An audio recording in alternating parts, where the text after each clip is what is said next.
ब्रजभूषण और पंडित जी का ब्लॉग गीता ज्ञान बहुत जल्दी लोगों के बीच काफी पॉपुलर हो गया था। बिल्कुल जैसे अभी यहाँ हम इसे कुकू एफएम पर सुन रहे हैं और आप इसे बहुत पसंद कर रहे हैं। ये ब्लॉग कोई उपदेश देने वाले बाबा जी के उपदेशों का कलेक्शन नहीं था, न ही किसी तरह के तंत्र मंत्र से आपके जीवन की प्रॉब्लम सॉल्व करने की गारंटी देने की बात कहता था। यहाँ पंडित जी सीधे सरल शब्दों में श्रीमद् भागवत गीता के श्लोकों का अर्थ और उन्हें किस तरह असल जिंदगी में उतारा जाए ये बताते थे। पढ़ने वाले उनसे आर्ग्यूमेंट भी करते थे कि यहाँ पर ऐसा क्यों कहा गया है, वैसा क्यों कहा गया है, या ये असल जिंदगी में पॉसिबल है ही नहीं, वगैरह वगैरह। पंडित जी हर सवाल का स्वागत करते हैं क्योंकि सवालों से जवाबों के रास्ते खुलते हैं। कई बार सवाल हमें उस जवाब तक ले जाते हैं जिसे हम न तो पहले सोच पा रहे थे, न किसी बात को देखने का ऐसा नजरिया बना पा रहे थे। ऐसा नहीं था कि पंडित जी का गीता ज्ञान बस उनके ब्लॉग तक ही सीमित था। अभी भी अपने दोस्तों के बीच सुबह शाम की सैर या हर शाम पार्क में जमने वाली बैठक में वे कभी कभार स्पिरिचुअल डिबेट्स कर लेते थे। वहाँ भी उन सब में अक्सर मतभेद होते लेकिन मनभेद कभी नहीं। पंडित जी के दोस्तों में एक वर्मा साहब भी थे। उनका शहर में खूब बड़ा कपड़ों का बिजनेस था जिसे अब उनके बेटे संभालते थे। वर्मा साहब ने तो अब खुद को पूजा पाठ और दान पुण्य तक ही सीमित कर लिया था। शहर की कोई धर्मशाला, कोई मंदिर, कोई सरकारी स्कूल ऐसा नहीं था जहां वर्मा साहब की दान की हुई कोई चीज ना हो। ये कैसे पता चलेगा कि कोई चीज वर्मा साहब ने दी है? तो उसके लिए वाटर कूलर, पंखे वगैरह दान की हुई चीजों पर हर दानी की तरह उसका नाम जो लिखा रहता था। रोज शाम की बैठक में वर्मा साहब अपने किए दान पुण्य की बातें करते। ऐसा करने के पीछे उनका शायद कोई स्वार्थ ना हो, बस आदतन कर देते थे।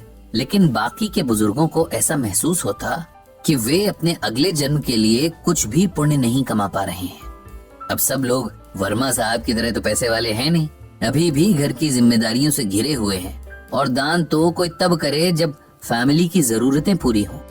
वर्मा साहब की कहानी भी बड़ी इंटरेस्टिंग थी। ऐसा नहीं था कि उन्हें सब कुछ विरासत में मिला हो।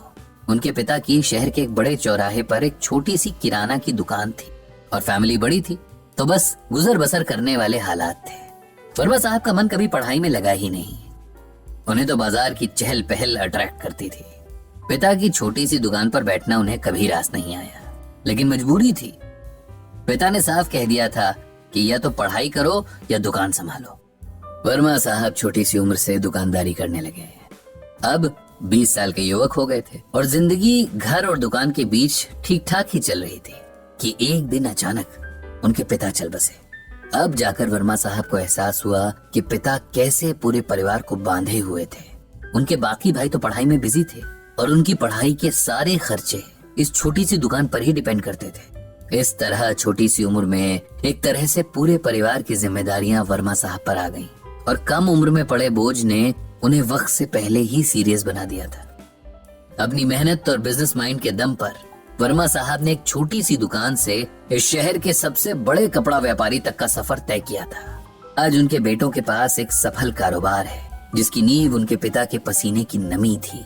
पंडित जी अक्सर एक बात नोट करते कि तमाम पूजा पाठ और दान पुण्य के बाद भी, जीवन के सारे सुख और सम्मान होने के बाद भी वर्मा साहब के चेहरे पर सुकून गायब रहता, जो एक्चुअली होना चाहिए था।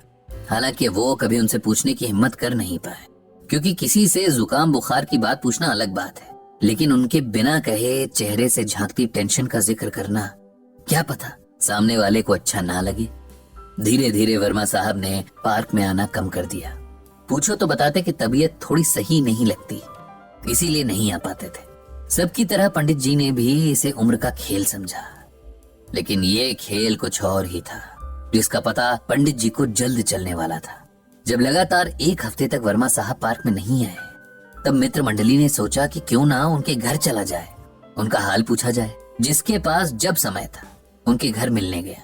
समय निकालकर पंडित जी भी गए और वहां जाकर फिर उन्हें वही एहसास हुआ कि वर्मा साहब को शरीर नहीं, मन की परेशानी थी जिसे वो किसी से भी बांट नहीं रहे थे।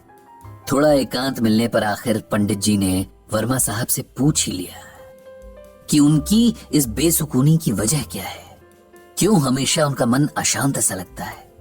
क्या इसके पीछे परिवार या कारोबार की कोई समस्या है?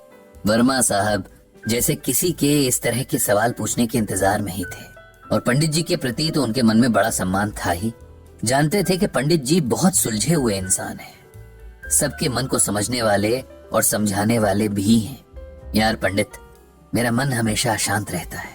मैं कितना भी पूजा पाठ करूं, दान पुण्य करूं, लेकिन मुझे शांति नहीं मिलती। मुझे हर वक्त यही लगता है कि मुझसे कुछ कमी रह रही है।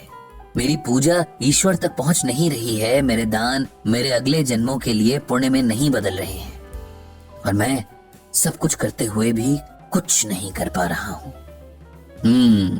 पंडित जी ने एक लंबी सांस भरी और फिर गीता का ये श्लोक पढ़ा।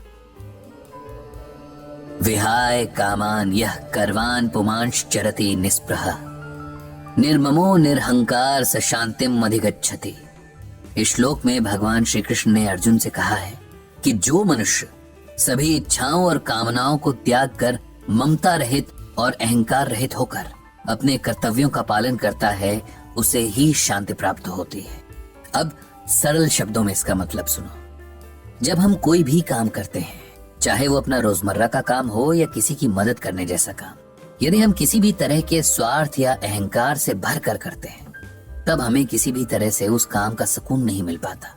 अब जैसे हम किसी की मदद करना चाहते हैं, देखा जाए तो ये बहुत अच्छा विचार है, लेकिन इसके साथ ही हम ये भी सोचते हैं कि भाई हमारी वाहवाही हो, इस मदद या दान के बदले हमें पुण्य मिले, हमारे पाप कटें। तब हम निस्वार्थ भावना से दान नहीं कर रहे। इसीलिए हो सकता है कि हमें पुण्य तो मिल जाए लेकिन शांति न मिले। ये रूल जीवन के हर काम पर लागू होता है। अपने बच्चों को भी अपना इन्वेस्टमेंट नहीं समझना चाहिए कि आज हम इन्हें अच्छे से पालेंगे तो कल ये हमारी केयर करेंगे। उनकी अच्छी अपब्रिंगिंग यानी परवरिश हमारी ड्यूटी है। हम दान करते हैं क्योंकि हम काबिल हैं, लेकिन उसके बदले ये उम्मीद रखना कि इसके बदले हमारा प्रचार होगा, घमंड की निशानी है। और ईश्वर उस हृदय में वास नहीं करते जहां घमंड हो। इसी तरह उस हृदय में सुकून को भी जगह नहीं मिलती। अपना कोई काम करना, किसी की मदद करना हमारा फर्ज है, जिसे पूरा करना हर किसी की जिम्मेदारी है। इसके बदले कुछ मिलने की एक्सपेक्टेशन रखना गलत है। वर्मा साहब, आपने जीवन भर मेहनत की, आपको लगता है कि आपके परिवार को आपके प्रति थैंकफुल होना चाहिए। वे होंगे भी, लेकिन इस एहसान का शुक्रिया वे एक समय के बाद करना बंद कर देंगे। लेकिन आप उनसे हर समय ये सुनना चाहेंगे। ऐसा ना होने पर आपको दुख होगा, जबकि देखा जाए तो आपने किसी पर कोई एहसान नहीं किया। आपने जो किया वो परिवार के सदस्य होने के नाते आपकी रिस्पॉन्सिबिलिटी थी। हर कोई अपने परिवार और समाज के प्रति इसी तरह अपनी रिस्पॉन्सिबिलिटी निभाता है।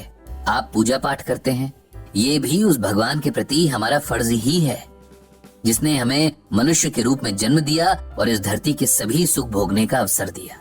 अपनी पूजा का प्रदर्शन करके भी हम उस सुख से हाथ धो बैठते हैं। इसीलिए कोई भी काम बिना घमंड और सेल्फिशनेस के किया जाना चाहिए, तब मन पर किसी तरह का बोझ नहीं होता। हम जानते हैं कि हमने अपना काम अच्छे से किया है, बाकी उसका फल जो भी मिले उसे ईश्वर और किस्मत पर छोड़ देना चाहिए। वर्मा साहब को अब समझ में आ रहा था कि कहीं न कहीं उन्होंने आज तक जो भी किया उसमें उनका एक स्वार्थ जरूर रहा। लोगों द्वारा उनके एफर्ट्स को स्वीकारे जाने, उनका गुणगान किए जाने की इच्छा रही, और जब इसमें कहीं कोई कमी दिखी तो उनके मन का सुकून छिन गया। गीता के इस ज्ञान ने मेरी आंखें खोल दी हैं। मुझे समझ आ गया है कि शांति की राह बिना किसी अहंकार और स्वार्थ के किए काम में है। उनके चेहरे पर अब थोड़ा सुकून झलकने लगा था, देर आए दुरुस्त आए वाला सुकून। पंडित जी भी खुश थे कि आज गीता ज्ञान के कारण एक और मन को जीवन का सही रास्ता मिल गया। उन्होंने मन ही मन भगवान श्री कृष्ण और श्रीमद् भागवत गीता को प्रणाम किया और मुस्कुराते हुए अपने घर की ओर निकल पड़े। और आप जो अभी गीता ज्ञान सुन रहे हैं,